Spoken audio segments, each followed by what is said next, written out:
Let's go, let's go. Alright, people wanna hate every day, it's okay. Alright guys, welcome back. Reckless Success. Got my beautiful wife Lisa on as a guest tonight. Hello. Everybody loves Lisa. And we were just talking about going to a comedy show. We got some tickets to go to a comedy show, and it brought up a story about the time I dated a gay girl. Because I asked if Jesse had ever been to a comedy show before. Yeah. And he said, just with that gay girl I dated. So when I say I dated a gay girl, I mean I dated like basically a boy with tits and a pussy because she was gay or no. So He dated her shortly after we broke up. When I was like 18, I was almost 19. I was almost 19 when we broke up. Okay, it was like 2007. Yeah. Yeah. So shortly after then, that was his next choice. So what really happened? And I don't want to tell the whole story, or do you want me to start with the blind date? You kind of need it. Like, how did this even come about? Let's go all the way back to the blind date, because this is going to be a big one here. So I'm working at a boat factory, and I'm hitting on all these middle-aged women because I'm like 21, 22, and there's a bunch of cute 40-year-olds in there. So I'm hitting on them, and this one tells me, she's like, oh, no, I'm married, but you'd like my daughter. And I'm like, damn, if you look good at 40, then your daughter's got to look good at 20. So she sets us up on a blind date. She was 21 because we went out drinking. And so I go and we talk a little bit on the phone, and we're going to meet. But luckily I didn't let her meet me at my house. I met her up at Hardee's. And I'm True romantic. True romantic. So I got like all these date plans figured up, you know. I'm waiting. I'm all cleaned up. And I call her, and I'm like, hey, where you at? And she's like, oh, I had to stop at the gas station. Wait, just to be clear, this is not the lesbian. This is just how the story begins. So this is a different blind date. This is a different girl. With a coworker's daughter. Then we'll get on to the lesbian. Okay, sorry. So this girl I refer to as Dennis the Menace's girlfriend, Margaret or whatever, is kind of what she reminded me of. So I'm waiting on her, and I call her, and she's like, I'm at the gas station getting a pack of Durrells. And I'm like, Durrells? Like, what the fuck? So I didn't smoke cigarettes, and I didn't date girls that smoked cigarettes. I wouldn't even, think about it. So I call my mom, like a true mama's boy. Yeah. And I'm like, man, this girl said she's getting some cigarettes. My mom's like, well, take her out, and show her a nice time, and then take her back home. I'm like, all right. I just didn't want to smell like cigarettes. So she comes pulling in this brown Delta 88, like the car, brown Delta 88, that looks like she's hit every telephone pole in town. It's all beat to hell. And I look over, and she pulls in beside me. And when she looked at me, she had these round Coke bottle glasses that were like this thick, so it made her eyeballs look real big. And she looked at me, and she smiled, and she had these big, like, yellow, brown, shard teeth. And I had to look away because it was so bad. I was like, holy shit, I looked away, and I'm like, fuck, but my mom's in my head, take her out and show her a nice time, and she's already here, so I'm like freaking out. And like now, if it was then, now I would just drive off. Oh. But I don't even I feel bad about this story because looks aren't everything, and the car you drive isn't everything. It gets more than looks. Okay. So I wait because I'm a gentleman. She comes. I didn't get out to open the door after I seen what she was working with. So she comes over. I think it had been raining, and like the bottom of her pants were all wet, like up to her ankles, just like she's been. The flares probably, yeah. Yeah. Bell bottoms. So she hops in, and we're going to B-Dubs. I'm gonna go to Buffalo Wild Wings. That was our first stop.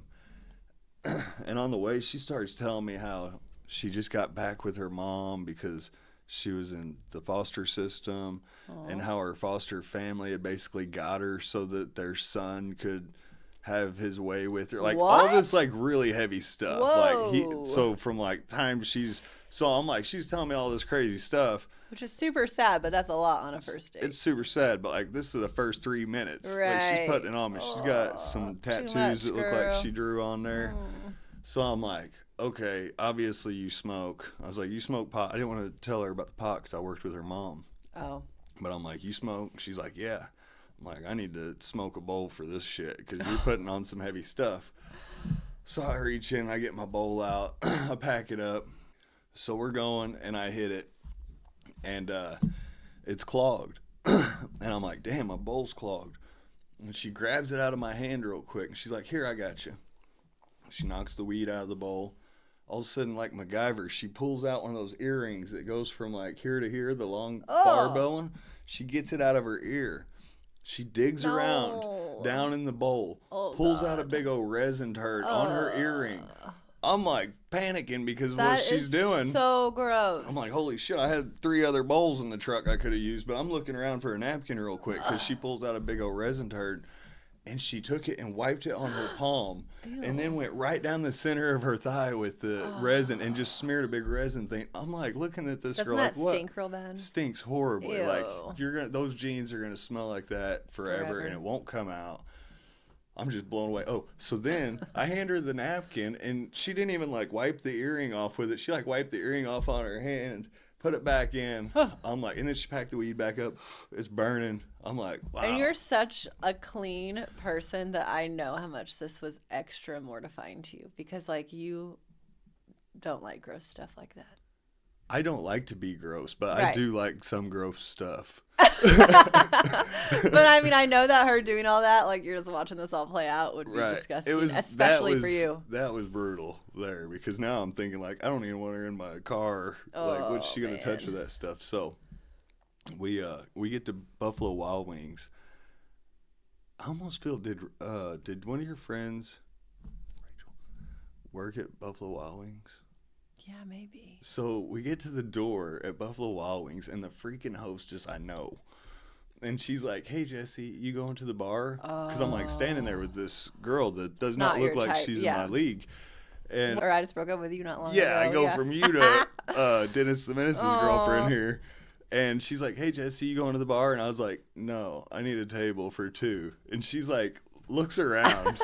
And she's like still looking. And she's like, and I was like, and she was like, oh.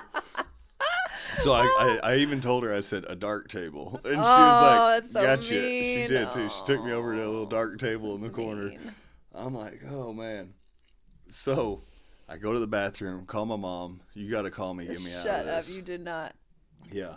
So I was like, say something happened. So I go back to the table. She's like, you want to go bowling after this? And I'm like, no, I don't bowl. She's like, you want to go to the movies? I was like, I don't do movies. I was over it at this point. The resin thing really, I mean, I could have went with the ugliness. I could have went with the cigarettes. But when she had done the resin, I was like, oh, that's too much. So my mom doesn't call right away. And we leave. And I'm thinking, oh, my gosh, what am I going to do? So I told her, let's go to the water tower at Giant City because I'm just trying to find somewhere. That's a long way. I'm trying to find somewhere where it gives my mom time to call. You know, I didn't know what to do. And she's like wanting to go to all these places, but I didn't want to take her to places no more because I don't want people to see me. So we're going to Giant City. And finally my mom calls and tells me, yada, yada, yada, Grandpa, I dropped the girl off. That story goes into... So he told you all of that to tell you this. So I take the girl back home, drop her off. That's the end of that. No, not yet. Oh, Jesus. So I drop her back off. And this is how we get to the gay girl. So then like a month or 2 goes by. I don't talk to the girl. Don't think about her, nothing, just dropped her off. The date was over.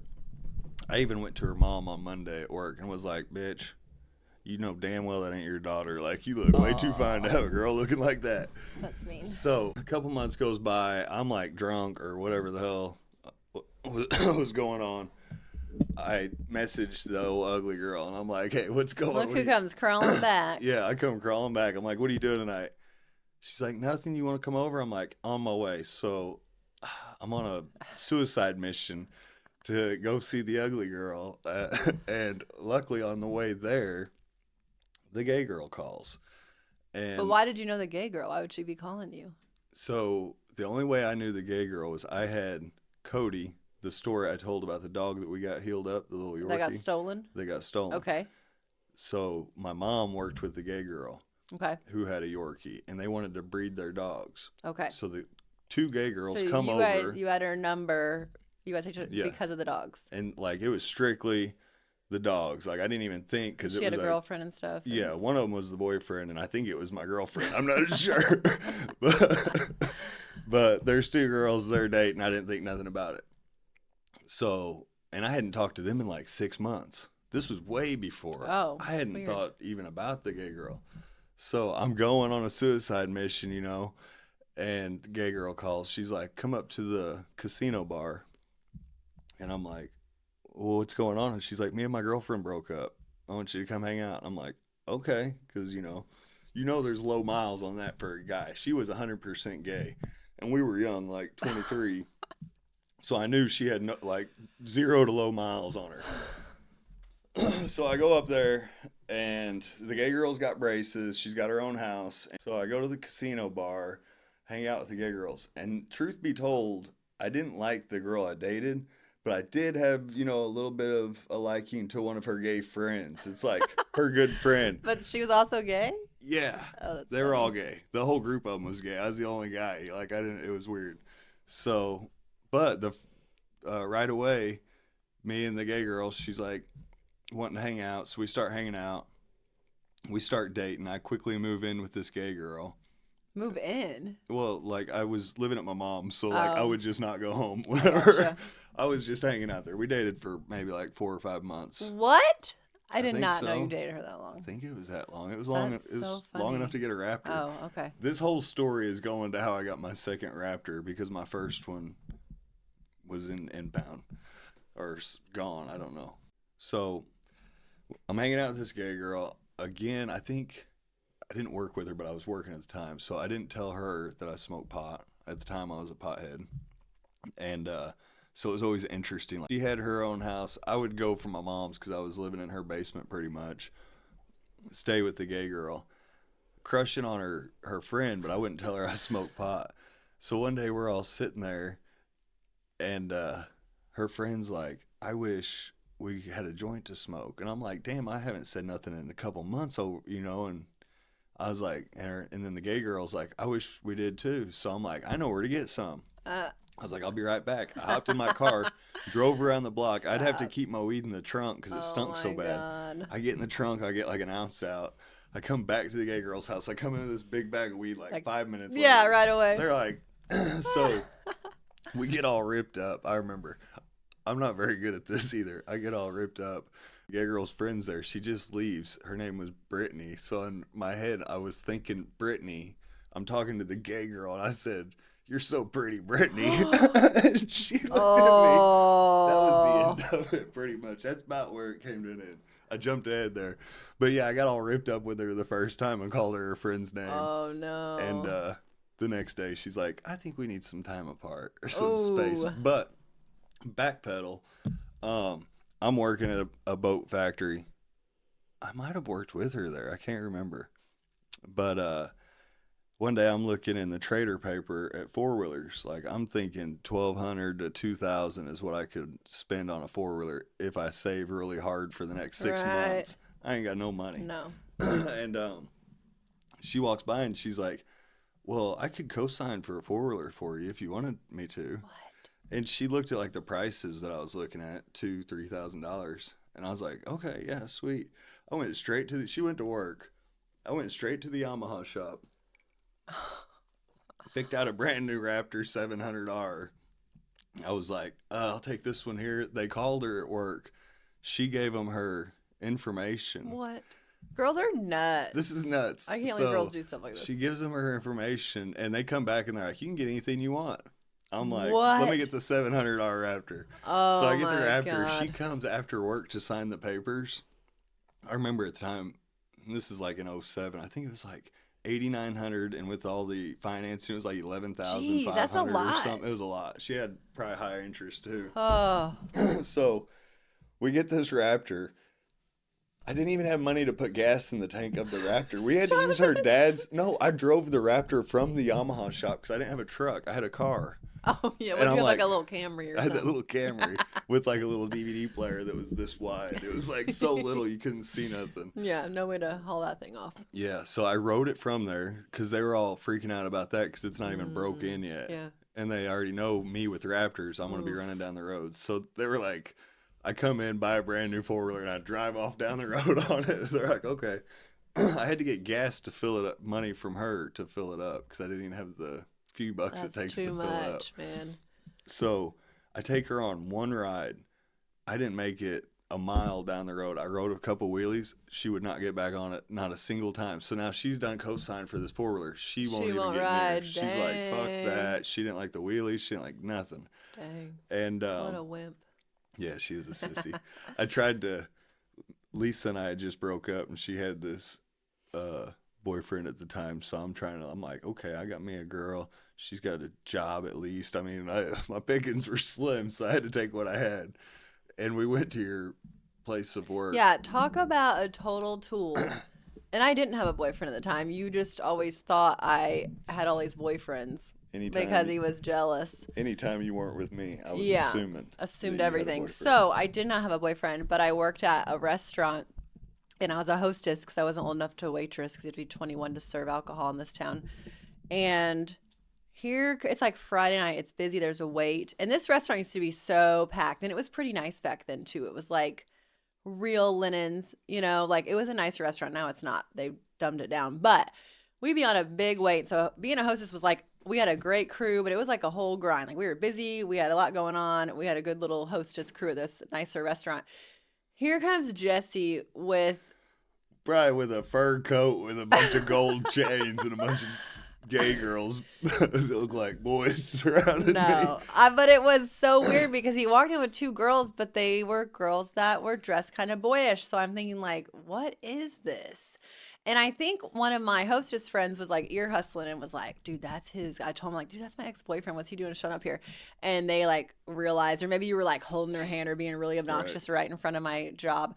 And my friend was like, dude, that is his girlfriend. I'm like, there is no way that girl is his girlfriend. Well, it was obvious. You made it very obvious that it was. So they go and sit down. They got sat finally. And I saw the girl get up to go to the bathroom. And obviously I need to confirm that she's the girlfriend because I just need to confirm because it seems unlikely to me. So I follow her to the bathroom like a psychopath. Like a dog pissing on a hydrant. She was going to mark her territory.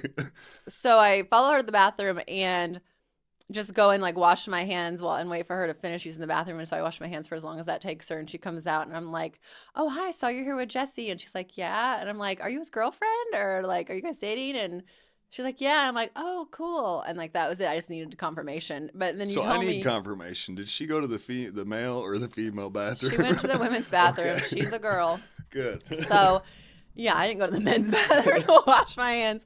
But yeah, so that was it. And I walked out and I just told my friends like, dude, that is his girlfriend. What in the hell? And then of course, for some reason, you must have called me to show me your new Raptor.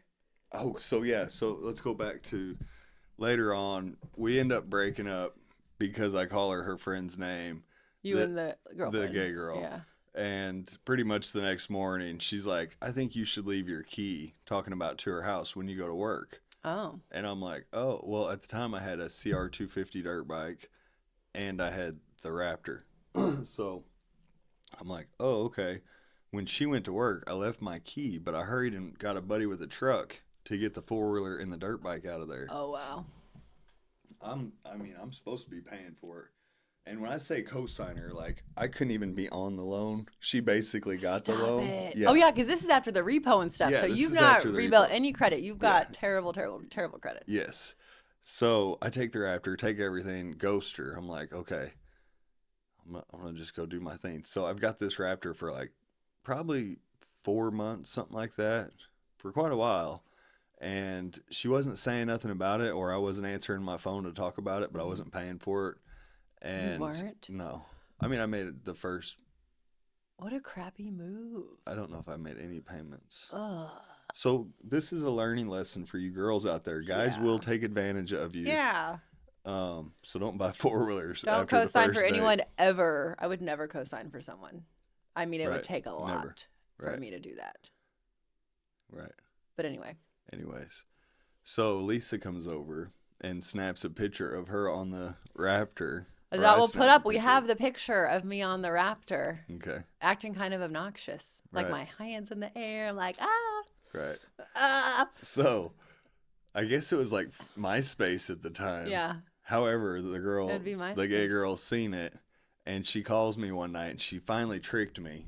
And if you think for 1 second that I didn't post that picture because 4 months prior, Jesse had brought a girlfriend into my workplace trying to say something to me without words, like, I did that on purpose. Right. Just so you know. Yeah. So that was she called me and she's like, "Hey, what are you doing?" I'm in my mom's basement stupor and thinking like maybe she wants to reconsolidate or rekindle our friendship. So I'm like, "Oh, I'm just sitting at home at my mom's." And she's like, "Oh, good. Me and my brothers are outside in your driveway." She's like, "Can you come out here?" Oh. I was like, "Yeah." I went out there, gave him the 4-wheeler back. Yeah. I was like, "Here you go." She was creeping my page. Yeah, she crept your page and found it. So that's the story about the time I dated the gay girl. I've had guys hit on me. I've never had any thoughts about guys, but if I had thoughts about guys, that would have been a good way to get those thoughts out without actually having to deal with a guy. It was a girl that kind Oh. of looked like a guy. Dressed She like had a the guy. same little like wallet as I did. I'm like, I look over, and she's got like the chain wallet that comes boy. up. I'm like, oh. It is funny how often over the years Jesse gets hit on by guys. Like a lot. Yeah. At least once a year or twice a year. Like we were out to eat one night, this has been a few years ago, and at a nice like steak dinner restaurant. And obviously on a date. I'm pretty sure we were married. But No, like we were married. It's like 2 or 3 years yeah, ago. so we were married for sure. I forget how long we've been married. So we're having a dinner. It's obviously a couple, obviously a date. We interact like we're a couple. Nice steakhouse. You know, we don't, It's yeah, not- we're not on our phones. Like when we go out, we're enjoying our company. And I noticed the server like definitely was like talking to Jesse more, giving more attention. But I don't really care. It's whatever. He's a good looking guy. I don't care. But then at the end of our meal, the server comes up and he seriously says, "So is this one check or two?" And like looks at Jesse. It's me and my wife sitting there. He Like, looked at me. he's He's like, gonna "1 check or 2?" Like he's gonna be like, two, please. Like he's gonna leave me for this guy. I'm like, It might be a little bit my fault because as Lisa calls me a Leo? a Leo. If it's a girl or a guy, when they flirt with me, I'm gonna flirt He back a likes little bit. attention. Yeah, I like the attention. Them gay guys will flirt. I'll be like, "Shit, boy." Yeah, Jesse's born in July. Lisa's so like, "Jesse." And but then they yeah, always take it one step too far. They take it you're just too friendly for your own good. too friendly. I might have read his name tag like You- I do. Oh, you probably did. And you were calling him by his first name. So yeah, I don't know what's going on with that, but Jesse's just too friendly. He'll never Too be able to friendly. turn it off. right. That's okay. But it's all I'm friendly with the old man, the old woman, Right. the young man. Everybody. I'm friendly with everybody. Yeah. The dogs. I see a dog, I want to pet them. Make sure everybody feels welcome. Yeah. But let's talk a little business now. And I think what we could talk about is some of our purchases with the heavy equipment. Yeah. Um, And how to seek that out and how to know what you're looking for. And like, because when we started, you knew somewhat of what you're looking for, but not totally. Like what you could look at on a tractor to know what's about to go south or what's wrong, or how to tell Right. where the undercarriage is, like stuff that we now know, or how it runs, or you know this more than me, but you definitely know a lot more today than you did when we started. For You know, sure. like what to look, where we can field these tractors like from across the country. Like we'll look at equipment in the state of Washington, Florida, Texas. I'm talking We were looking in Oregon last anywhere. year. Oregon. Yeah. We look across the country. We don't stay close to home because you can fly somewhere or drive somewhere in Yeah. a day or two and look at something and come back and then have it shipped. If you're looking at used heavy equipment, especially, you want to put eyes Right. on it because everybody's trying to sell it. They're going to tell you, "Oh, it's perfect, this and that." And then when you go to look at it, it's not. We did have one good experience with some Amish guys that had all those skid steers. We bought a skid steer yeah. sight unseen. It's like 60 grand or crazy. something. I didn't even go look at That's the skid steer Jesse bought and went to pick up while I was in active labor with our youngest son. She was in labor, but there was also, I had a skid steer coming, I had a baby coming, there was a lot going on. So Luckily, she was only dilated to like a 3, so Not even, I don't think. I had a chance to Yeah. run and unload the skid steer. But yeah, that was the only time they sent you videos of it running. But I don't think I'd do Right. that again. I would definitely. That was not do a it again. lucky We break. got lucky. Yeah. A real lucky break. But what you will run into, so if I need a dozer and I just look locally used, I'm not going to find, because there's so many models and each one has got its own kind of purpose. You know, a smaller 4 or 5 is more of like a little finish dozer. Then you get up into the 6 and 8 that's hogging some dirt. So when we were looking for, we actually had landed a big job. I bid the job knowing I didn't have the equipment I needed, but it was cheaper for me to rent the equipment than to buy it. So we bid this big job. Customers under the understanding, I mean, didn't really matter. It was bid. I'm just going to bring the equipment. Mm-hmm. And we got the job, and my dad is a real bad influence. Because I remember I got back in the truck with that check, and it was a big check. And I'm like, he was with me. He waited in the truck for whatever reason. I guess he rode with me to that meeting. And I got back in the truck, and he's like, well, you got to have a dozer. Why would you rent one? And I'm like, I had a dozer. I had like a smaller 4, but I needed a 6. Yeah. I wish I could count the number of times Jesse's called me and said, if we rent this track hoe, excavator, dozer, anything, skid steer, it's going to cost $12,000 or $20,000. Yeah. But if I just put that down on a dozer, then we could own it. And we just go around and not round and round. But I'm like, okay, but then we have this huge payment. Are you going to work it enough to pay for itself? And he always has. Yeah. It's always worked out. For us. Yeah, because you work your butt off. But at this time, I didn't. And if you guys knew my dad, he's like super persuasive. So and he loves spending money, especially other people's. Yeah. I'm talking a guy that like I saw one time. It was just like money he didn't expect. And this dude he'll walk around Walmart with like 4 shopping carts just full of shit. You know, like 3 tents, sleeping bags. A couple weeks later, he's like, oh, I ain't got no money. I spent all that money. I'm like, man, he loves to spend money. So when anybody else has got money, he's just like me. He wants to spend it too. He's like, what you got? Let's go get a dozer. So all from leaving this job, I knew I was starting this job in like a week. My dad's now convinced me I have to have this dozer. So I'm like, that's a good point, valid point. I talked to Lisa about it.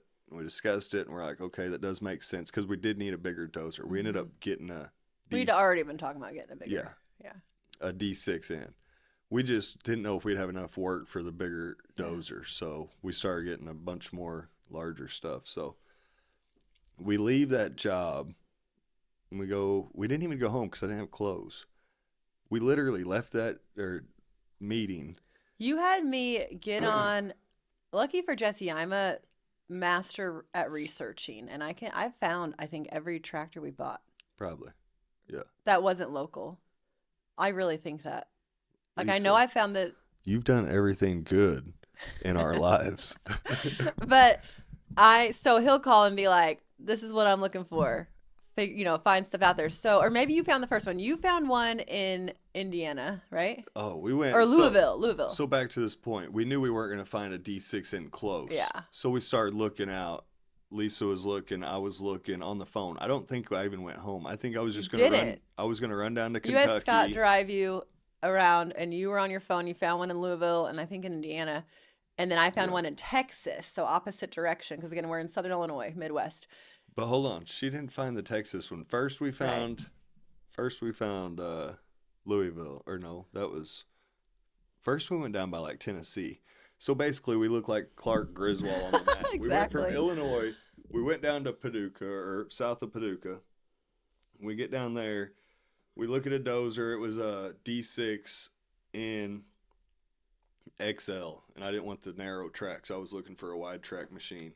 So I looked at it. Does the XL make it narrow track? Yeah. How weird. Do you think XL would be bigger tracks? You would think, but it's LGP, low ground pressure. Oh, right. The bigger the ones. LGP, okay. So we go look at this. We go down south from where we live to the next state, and it's not what we want. So then we find one up in Gary, Indiana. So we take off driving up that way. Halfway there, or like an hour into that drive, the guy selling it is kind of acting flaky. Mm-hmm. Like he couldn't meet me the next day, and I had to have this shit. Like when when I left, I knew I had to find a dozer in like 12 hours. Yeah, or especially 24. because like Jesse still has other jobs going on, so he's never without work. So Right. you had to be back on the job within 2 days because this is like it was a like a weekend. Friday, yeah, and you and Yeah. Dave would have a job that had to be finished or started Monday. Like there's no Right. messing around. So we go down. We're coming back up to Gary, Indiana. This guy flakes out, and now I find one, or Lisa finds one in Dallas, Texas. So No, Louisville, Kentucky, because I remember you made this big circle. You went down, up, back, and like looped if you around. looked on a map, it was would be like crazy. Clark Griswold. I was doing circles. You guys drove for like 6 hours. I don't know if you even made it to Louisville because the one I found in Texas was better, maybe. It was I don't know, but it was a lot further than So, that. but also, mind you, this is in the early spring. This is like 2020 COVID era. So everyone's weird. Lots of stuff shut down, like all this stuff. So, you called me and you were like, we're going to go straight from here to Texas. Can you meet me in Paducah, Kentucky with luggage? Right. And we have a baby at the time that's 1 year old, and it's during COVID, and we have another son. So like, I can't just leave. I got 2 kids to take care of, and it's scary out there at the time. So Savannah did it. Right. So Jesse's stepmom and I packed bags for Scott and Jesse. His little sister, we recruit her to come pick up all his luggage, and we probably paid her to go meet you Right. in Paducah with the luggage. So they meet us in Paducah with the luggage. So we go down to Texas, but on the way, it's like now get nighttime. We've you've been driving for all day. hours. Yeah, we've been driving all day. Now we're leaving Illinois or Kentucky, and we're headed to Texas. And we can't get a hotel room anywhere. The state of Arkansas had forbidden anyone from out of state from renting hotel rooms in the state because of COVID. Isn't that crazy? It's crazy. I bet that hurt the hotel industry. Oh, so I'm sure bad. they got government aid, they were just throwing it out at everybody. But nuts for travelers. Yeah. So you guys were exhausted and you were driving and it was dark and you guys have been going all day. We had to drive all the way to Texas. To, I think, Texarkana. Yeah. I could be wrong about the town. I feel like that's Texas, isn't it? No, it's Arkansas, Texarkana. I don't. Or it's somewhere right over. You guys had to get over the border. We crossed into Texas and to we get could a hotel room. But that was a weird because you tried to was. stop me. You were like, Lisa, they're not letting me get rooms. And so I had to like find the closest one to the border in We'd Texas. been driving for like 20 hours at that point and stopping and talking, and I was exhausted. Yeah. So the lesson I learned here is we get down by Dallas and we're in all these nice houses, nice subdivisions. I'm thinking, where are the tractors at?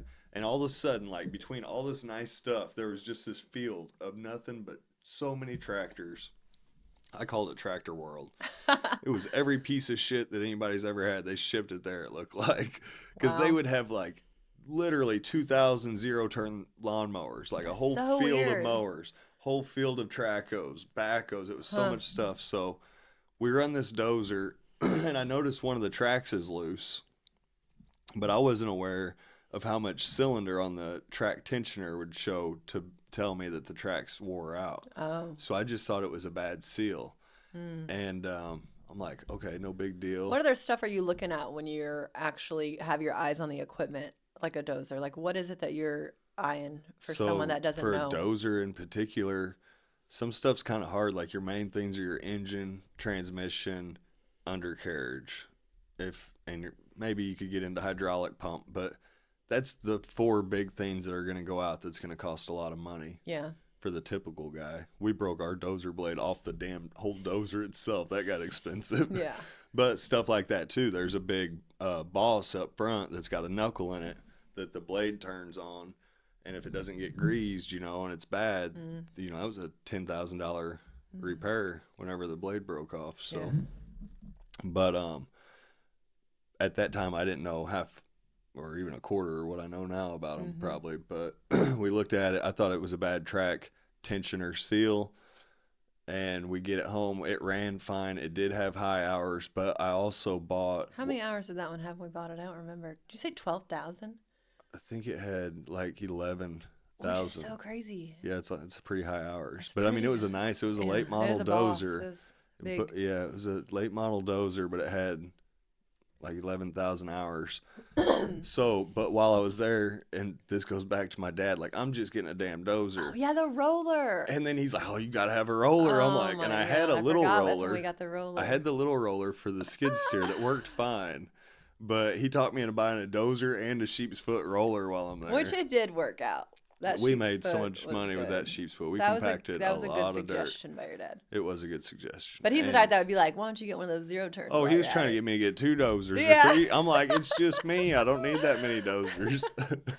So, but that was a really, and the sheep's foot roller we bought, it was the drum pulled and the tires. So it would actually go up some steep stuff. It was nice. So we buy this dozer. We're all excited. Now we got 2 more pieces of equipment. They're shipping it to us. And this all happened real quick. Like, we didn't call the bank to even let them know we wanted a dozer till I was already on the road to go look at it. And that happens all the time. Like, again, it is so important to have a great relationship with your, I don't even like calling him a banker. He's so much more than a banker, but like he's our banker, I guess. Because so many times have I called him and said, hey, we're on our way. We're in the car. We're going to Louisiana. We're on our way to Texas. We're going to Georgia. And we found this equipment this morning that costs X. And if we don't buy it right now, somebody else will. And he gets it done. He is excellent at his job and has kept us as a loyal customer because, I mean, we talk about shop and stuff, like insurance and stuff, but we probably should shop bank stuff, but I don't because the relationship's more important. So like to save maybe 0.5% on interest, which I feel like our banker gives us the best he can do. For sure. And it's fair. It's not worth not having someone that literally prioritizes us and gets it in every time. Like he's never held anything up for us. He gets it done literally every time. We've never had an issue. Right. So we had a little D4 at the time, D4C, I remember. I wasn't going to move the dirt that it was actually that job there, which you can't see, but we'll throw a picture up. But that picture's the job. This little D4 was not going to move the dirt we needed. So Friday, Saturday, I go to Texas. I buy this stuff, come back. I tell the customer, we're already started. I think I had already started his little pond. I had to fill in a pond. Yeah, I'd already started that with process, the 4. yeah. And he knew a big dozer was coming. So the dozer gets there. I'm all excited. I mean, we made it. Lisa's really behind all this stuff, from like figuring out who's transporting it, figuring out who's paying for it, figuring out how to get the money there. I just go look at the stuff and I'm like, yeah, we'll take it. And then from there, Lisa's covers Lucky everything. guy you are. Yes. But I'm happy to do it. Right. So we get the dozer to the job site, and like the first day I call the local mechanic to come out and just service it. It's got high hours. I don't know where it's been. So I tell him to go through everything, change all the fluids, check it out, make sure it's good to go. And when they get there, that one track was loose. The other side was just kind of saggy, but I tried to tighten them up and they wouldn't tighten up. And that's when I realized, that's when I done a little research that I should have done in Texas. And I realized that the cylinder was all the way out. So I'm like, okay, like this just cost a bunch of money already. We just went to the bank to buy this. Yeah. And now the undercarriage isn't looking good. So the mechanics are there. They look at it and they say, hey, why don't you let us short track it? Which means they're going to cut a link out of the track. And that way the idler can go in and then it's tight again. My rail was stretched. So I'm like, how long will it take you to do that? And he's like, 3 hours. He's like, you'll be good to go. You can do this job. After this job, later on, you can figure out new undercarriage. I'm like, all right, sweet. I said, let's do it. I go down, I'm working, about 6 hours goes by. I can still see their truck up there by the dozer. And where they've got the dozer was right by this customer's house. So now it's on the first day it's there, they just come out to service it. It's got the track off. So now it looks like a car with the wheels off of it, sitting on the side. I come back up like 6 hours later and they got this track. And they got a come along on it trying to pull the track back together. And it's just tight as a banjo. And it's got about this much room to go. Oh, no. And I'm looking at it. I'm like, that doesn't look good. And he's like, yeah, we can't get this back on. He's like, we couldn't short track it. It's too much. So I'm like, well, what's the fix to this? And they go to their truck. They come back and they're like, $30,000. You need undercarriage. It's $30,000. So This now must have given me PTSD because I don't remember any of this. You don't remember this? I mean, I remember it needed work right away, but I literally blocked it all out. We just started that job. So I must have blocked it all out. now I've got this new dozer I just bought day one, side of the driveway with the track off. Can't get it back on. Customer's like, oh, I thought they were just changing fluids. What's going on? And I'm like, yeah, I'm trying to like make it sound like it ain't no big deal. Inside, I'm panicking. So we call.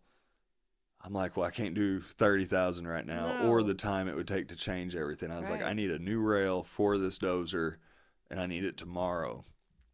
And so the next morning, I drove to Mattoon.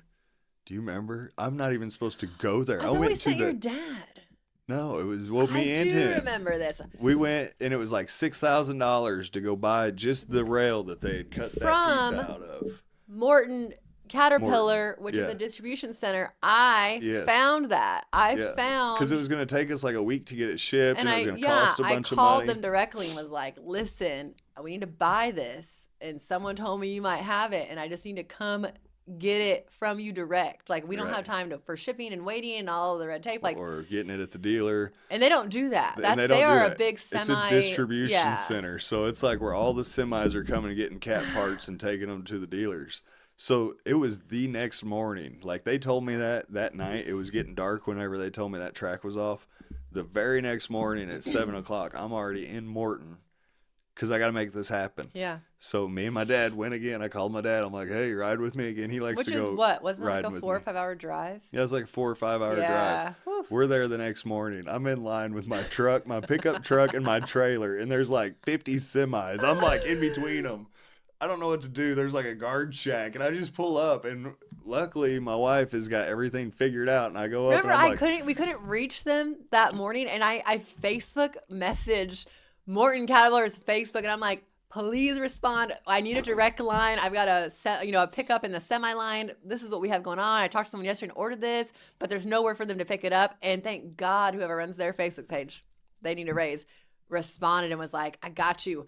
Like, go to this place, ask for John. Yeah. Like, here's the phone number, and we figured it out. Even John was like, how'd you get in here? And I was like, they let me in. He's like, dude, I've never seen anybody come in here with a pickup and a trailer. He's like, this is all semis only. Yeah, that's funny. So we got the rail, got it back, had to get the track that they had taken off, take it up to the shop, take all the pads off, got it all back on. And this all happened like for my customer.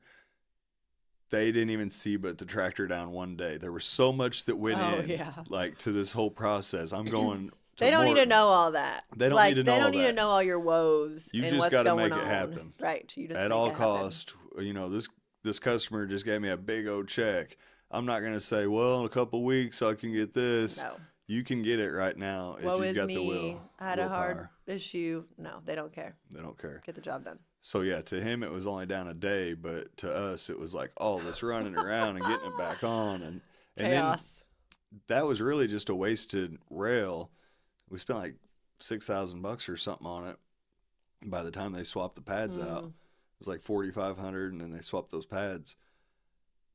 Then the other side was out too, because, you know, the undercarriage, we just bought one rail. Then we completely redid the whole undercarriage and switched it to HD, which was like $30,000 when it was all said and done. We spent a lot of money on that D6, didn't we? Whew. But it made a lot of money. It did. It was a good dozer. But just those are the things you want to look at when you're buying this equipment.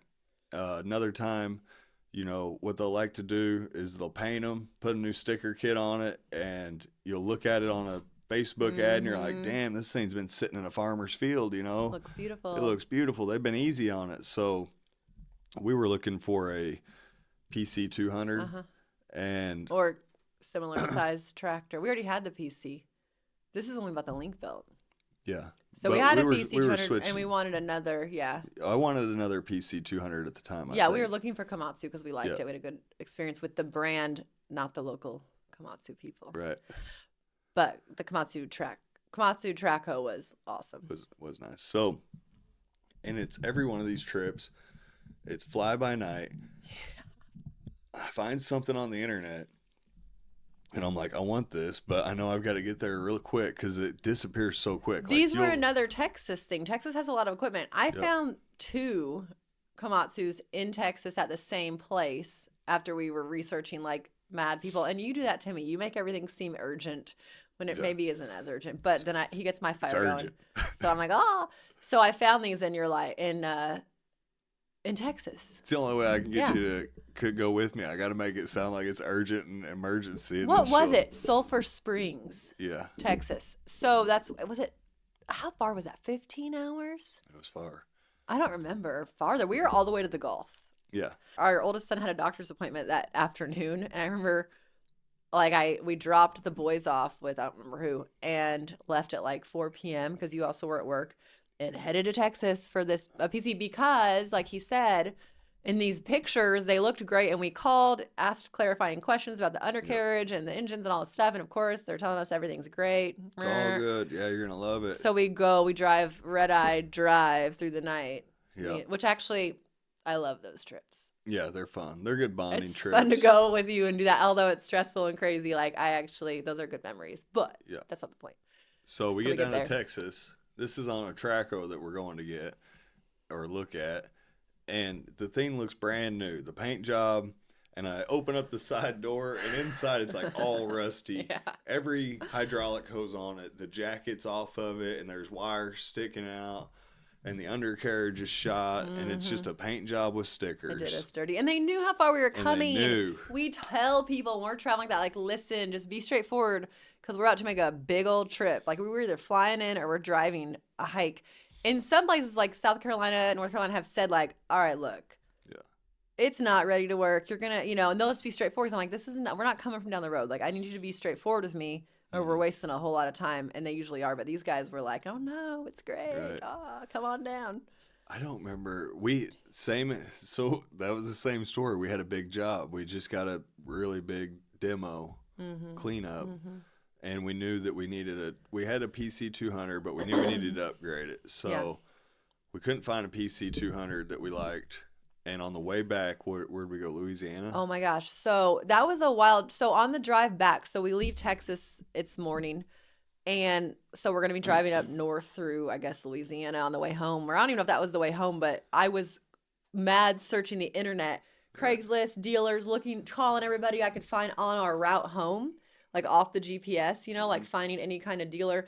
And Facebook, looking up towns we're about to pass through, Facebook in that radius. And we found a couple. We went to this one guy's house, junk. Called a bunch of people. They didn't really have what we were looking for. Went to that farm. Scenario. And then we found in Shreveport, Louisiana, which I think was kind of out of our way a little bit, but the link belt. And you got to remember, 210X3 that we got. this whole time, I've got a warrant in Louisiana. So I'm thinking, I didn't even think about is this that. tractor worth going for? Or Yeah. And we had to get back because Jesse has jobs and like our kids are with our family, which we don't ever do that. Like we always have our kids. Like occasionally family keeps them, but we aren't ones that our family keeps our kids for extended periods of time. So like we got to get back to these children and take care of them. And you are on a job. It was crazy. So we whipped into Shreveport. And we bought a nice link belt, 210 X3. It was a good machine, had a thumb. We took it to the job, and I remember a few years ago, I was thinking about this today. You told me, because we started out with old equipment. It's what we could afford. And then we just slowly just keep reinvesting until we can get newer and nicer equipment. So I remember a few years ago, maybe like 2 years ago or so, maybe 3, we were talking, and it was end of the year. We were looking over our records and whatnot, and we'd spent close to $100,000 on repairs, Which is nuts. for a 2-man crew. Yeah. I mean, it's Like, just me and my we're brother. like, where's all our money going? Oh, Yes. the repairs. And it was brutal. because we had bought equipment a few years before and That was just already used. that was already used, and Worked it hard. worked it hard. We made our money out of it, but we got to a point to where it was starting to break down. Like the damn blade fell off the dozer. And haven't we replaced tracks on everything we've owned? We usually replace the undercarriage now. Which is a lot of money. yeah. It's a lot. Like, we replace the undercarriage often. I feel like but we're it lucky is- that Jesse's brother that works for us, I got him for Christmas last year, and he may have thought it was annoying, but I thought it was hysterical. I got him a coffee mug that said YouTube mechanic on it because he's really good. You wouldn't believe how much stuff we have fixed by watching YouTube videos. Yeah, yourselves and done a great job. But he We really, I changed feel the whole like he's undercarriage done. on the dozer the first He's time. good by at that. watching He's good at videos. figuring stuff out like that, mechanic stuff that, and yeah, I Right. got him that mug as a joke, but I thought it was funny. But it's for real. Right. So we had hit a spot in our business where we bought some used stuff, so we spent some money. I mean, we spent a good chunk of money, and we had worked it. And then all of a sudden, it all started breaking down at the same time the skid steer Yeah, back to back. was going out. The dozer had a motor going out, or it was in the shop looking for a motor. Yeah, the whole engine. The PC was, had a rough couple thousand hours. That's around the time we bought our first brand new piece of equipment, which was the Kubota skid steer. Right. Because we had to weigh the downtime where you're losing money there because you're not producing, you're not doing Right. jobs. And then the cost of these repairs was just crazy. So, and that Kubota's been great. Yeah. So the payment was a little higher, but Yeah, because we were just blowing hoses or doing all Stupid kinds of stuff. stuff. Just a lot of stuff was going on where the machine was, starting to have downtime. So we ended up buying a brand new one. And since then, that skid steer now has got like 1,500 hours. Besides oil and regular maintenance. hold on. I have a hard time saying maintenance. You just said it. I know. I always want to add an M and call it maintenance, so it drives Lisa nuts. But besides regular maintenance on the skid steer, It's been great. it's been great. So we also upgraded our excavator. We got one with 245G with low hours. It's only a And couple years old when we we've bought put it. 1,000 hours on that. And, besides the regular service and routine stuff, that's been a good tractor. So we're getting to the point to where we're realizing that even though the machines were cheaper that we had, the used, because we could get into that market. And that's a good place to start. We're It's a not good saying place to start out start. buying, sending all your cash on Right. down payments on brand new stuff. But once that stuff starts breaking, don't be scared to get rid of it because it could just be a money pit. Because once one thing breaks, the next thing, the dozer was a good dozer, but we had to have a new head put on it, and it was just one thing after another, little stuff. And the local mechanics that serviced it, we should have used the cat dealer and we didn't, and they did a terrible job on it, like a really bad job. So I think they made They it put worse. they put the bearing for the water pump in backwards on the new head, so we get the dozer back and we don't run it for. I got it back twice. They call me and tell me it's ready. I sent it to a pawn job that's like an hour and a half away. I made 2 passes with it, and it looks like it's about to catch fire. It had black smoke pouring out of it, oil coming They're out of the horrible. head. So I call them. I'm mad. And this was like not a small bill, 20 grand or something Oh, like we that, spent or over more than that. 50 with them after it was all said and done. Right. So I'm calling them. I'm like, I just had this thing transported out here, and it's leaking oil. When you just fix this, so they get it back. Next time we get it back, they put the bearing for the water pump in backwards, and it cracked the casing on the housing. Which we only found out because we called, luckily, Cat. a cat mobile mechanic. We paid extra money because Cat's like an hour away to have them come down because we're like, these people are Yeah. ruining our machine. They really Yeah. were. So we So got Cat it all got it fixed. fixed up. We got it all fixed back up to running condition, and we sold it. Just because we knew that it had, when we sold it, it had like 14,500 hours. So we We put put a lot of money into it to get it. It could have kept working, but we were so sick over it because we had spent so much fixing it that we were ready to start with a new Yeah. dozer. Like, and like Lisa was saying, our local cat dealers over an hour away or more. We used to have one a lot closer, so it made sense to get rid of it. but I would get another cat dozer. I would get. I think we need another 6N. Yeah. Which brings me to my next point that I actually found one I wanted to go look Oh. at. Surprise, surprise. Yeah, actually, the one that we went and looked at a couple weeks ago, Mhm. they called me with a 6N that they're going to trade something for. Oh. So I told them I'd be interested in looking at it. Yeah, for sure. But So yeah. So I think that's the point, though, is looking at heavy equipment and Know what you're looking for. know what you're looking for. Undercarriage, it gets costly. It's not a deal breaker How if can you you plan tell for it. where it's at when you're You just with can your tell eyes on it? different machines have different ways, but mainly like there's a thing called a rail, which is the chain. So the sprocket with the teeth Mm-hmm. turns and it goes in this rail.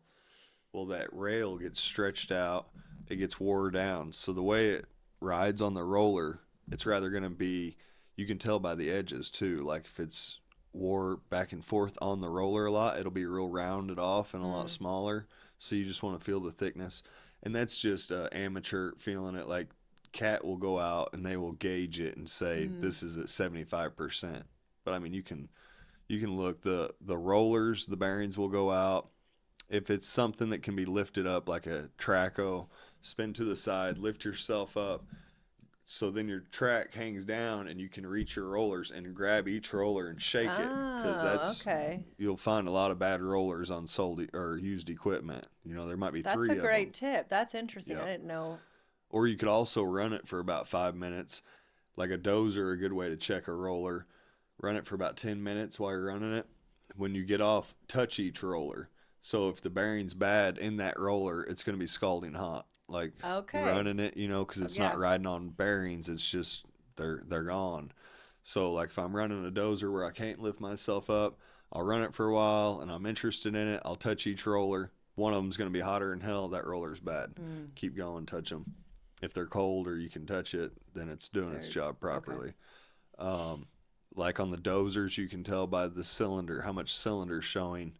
You can measure like the 6 end was 4 3/4 inches is stretched all the way out. So if there's that much cylinder, you can't tighten the track anymore. Because that's what happens. The chains that the sprocket rides in stretches over time. It gets longer and longer until it can't go out. Right. Pins, you feel your pins, which is what the sprocket goes on, and it's turning, so they'll wear down.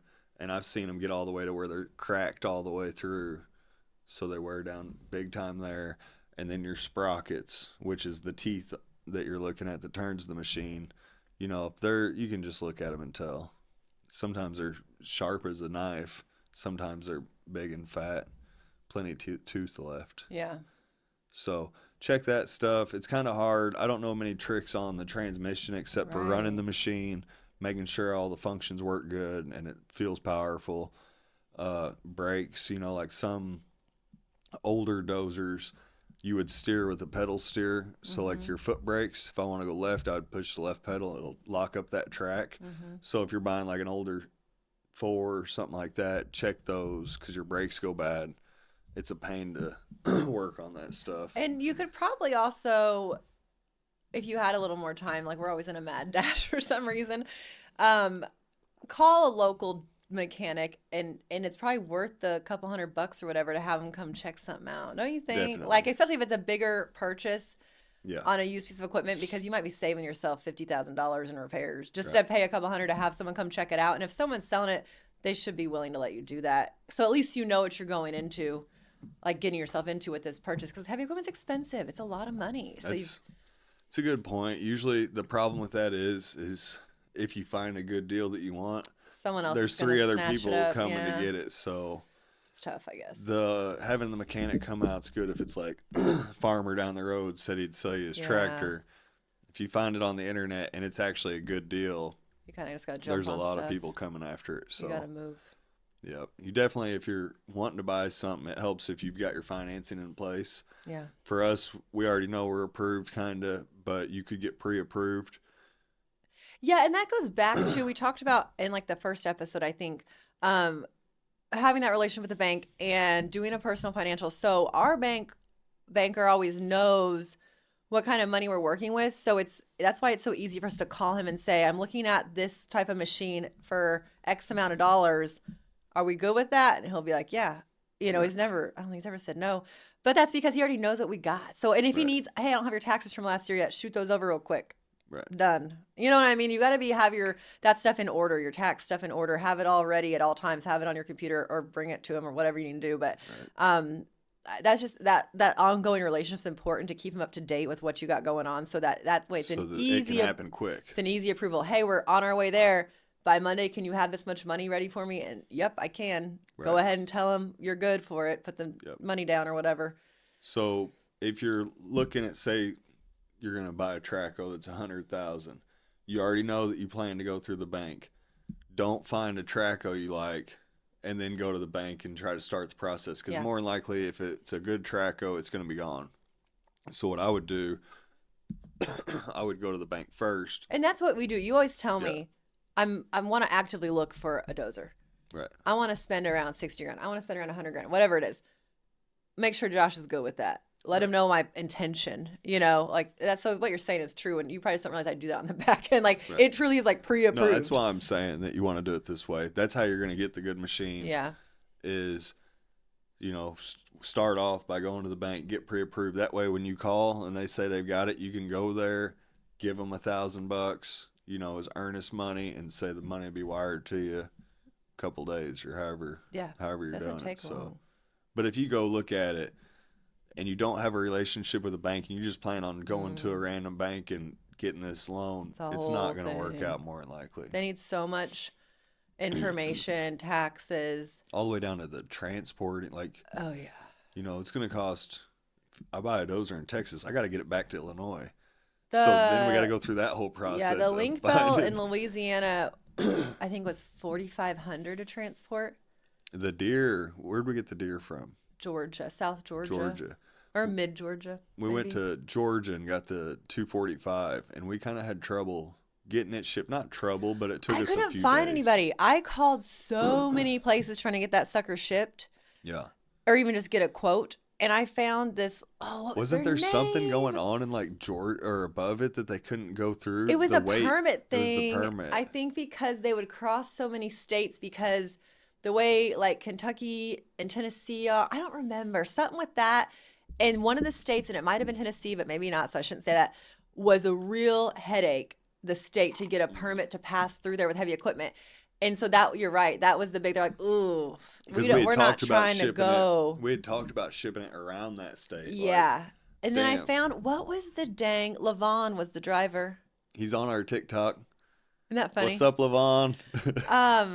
I hate that I can't think of their name, but whatever. Maybe I'll put it up on the page or on the Luckily, video. we found somebody. That could. It was a more local company, which I'd rather use anyway. And I think they were around the same price. I wish I could remember. The coolest part about it was when he brought the machine from Georgia to our house, I told Lisa, I was like, get a little video of it coming in the driveway so I can make a TikTok about it. And she did. I made the TikTok. I hadn't met the driver of the company. I'm in a different state, and he's on my TikTok, and he's like, dude, that's my truck. No, the best part was, so the song that we made the TikTok to was I'm Coming In Hot. Okay, and it's the truck pulling in with the track hoe, and someone else tagged the driver and was like, hey, that's Levon so-and-so with whatever, equipment, hauling. Right. And Levon was like, I was coming in hot. Yeah. That was his comment. That was the best. But that was cool. So the dude was like, hey, I know that company. That's my friend so-and-so driving. Right. It was That's cool. funny. I love that kind of connection on social media, on TikTok. What a weird occurrence. Was that the trip where we got behind the Army? Army truck leaking the stuff. You and your dad went on that trip, so I don't know. Probably. You Or and your dad you weren't went with to me Georgia. whenever I filmed that Army truck? No. No. No. We have good times. We go on a lot of different random trips. Yeah. So don't be afraid to leave your comfort of your area and venture out. And it is disappointing. Like, we thought on the way back from the Texas when Jesse and I went that we were coming home without a track hoe, and that is so disappointing and discouraging. Right. So we were so happy we found that link belt. But really we were planning on coming home with nothing and kind of starting over. But it's worth the risk to spend $500 or $1,000, whatever that trip would have cost, to go look at this equipment, know what's out there, know what's not out there, and then make your decision. You don't want to buy a piece of junk just because you're desperate. You're going to have to do some traveling because the heavy equipment's all around, and you might find a deal that's in California that's $10,000 less with less hours. Mm-hmm. Less money, less hours on the machine.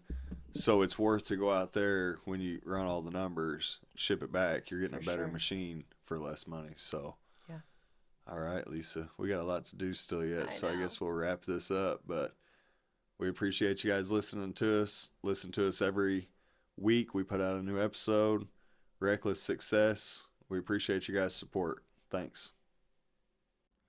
All right, guys, we're going to wrap up. You can follow us on TikTok and YouTube at reckless.success, Instagram at recklesssuccess. We're on Spotify and all major podcast services. Hit that subscribe button, please. For more information on May Excavating, check out our website or TikTok. That's a wrap. Thanks.